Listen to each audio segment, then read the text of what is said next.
Shalom, selamat pagi Bapak Ibu yang diberkati Tuhan. Bertemu lagi bersama saya, Petrus Ato, dalam Sarapan Rohani STT Paulus Jakarta. Pagi hari ini saya akan membagikan kebenaran firman Tuhan. Sebelum itu saya mengajak kita untuk berdoa. Kita berdoa. Bapa dalam kerajaan surga, Bapa dalam nama Yesus, kami bersyukur Tuhan untuk waktu yang kesempatan yang Tuhan berikan bagi kami pagi hari ini. Sebelum kami memulai hari ini, kami akan merenungkan firman Tuhan. Biarlah firman-Mu menolong kami, menguatkan kami untuk menjalani hari. Dalam nama Yesus firman yang hidup kami berdoa. Amin. Bapak Ibu yang diberkati Tuhan, firman Tuhan hari ini saya pilih dalam Mazmur 126 ayat 5 dan ayatnya yang ke-6. Firman Tuhan saya akan baca bagi kita. Orang-orang yang menabur dengan mencucurkan air mata akan menuai dengan bersorak-sorai. Orang yang berjalan maju dengan menangis sambil menabur benih, pasti pula dengan sorak-sorai sambil membawa berkas-berkasnya. Berdasarkan firman Tuhan ini saya beri tema janji Tuhan bagi orang yang menabur kebaikan. Bapak Ibu yang diberkati Tuhan, tema besar kita dalam minggu ini adalah perbuatan. Jika kita berbicara tentang perbuatan, maka kita akan berbicara tentang tindakan atau sesuatu yang dilakukan oleh manusia. Firman Tuhan hari ini yang telah kita baca bersama berbicara tentang janji pemulihan daripada Tuhan ketika dalam penderitaan ataupun pergumulan hidup, bahwa sesungguhnya masih ada pengharapan asalkan perbuatan yang kita lakukan sesuai dengan kehendak Tuhan.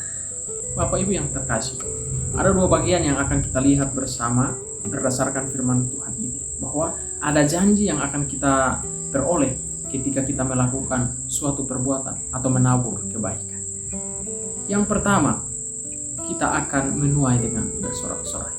Bapak Ibu yang diberkati Tuhan, ayat 5 berbicara tentang menabur dengan mencucurkan air mata akan menuai dengan sorak-sorai.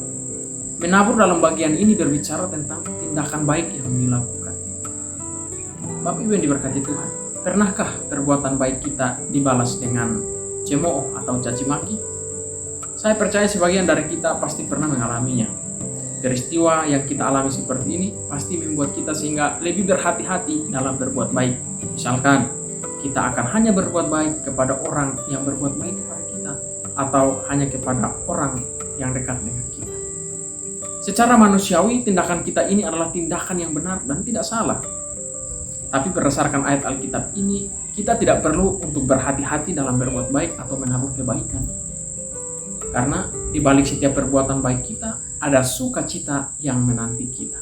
Yang perlu kita tanamkan dalam hidup kita yaitu bahwa Tuhan selalu memperhitungkan setiap jerih payah kita, bahwa setiap tindakan kita tidak akan pernah kembali dengan sia-sia.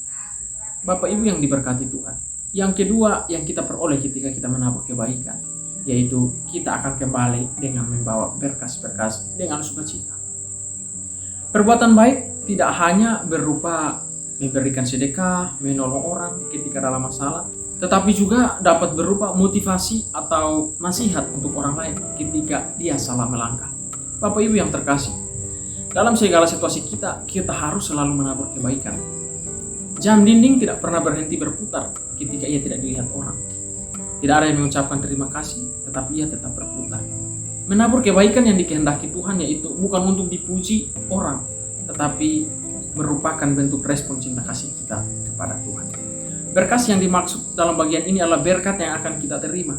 Allah tidak pernah salah dalam membalas setiap perbuatan kita. Sebab dikatakan bahwa apa yang ditabur orang, itulah yang akan dituainya. Oleh sebab itu, teruslah kita menabur kebaikan. Karena apa yang kita tabur hari ini akan menentukan hasil yang akan kita tuai di hari esok. Biarlah firman Tuhan hari ini memberkati kita. Amin.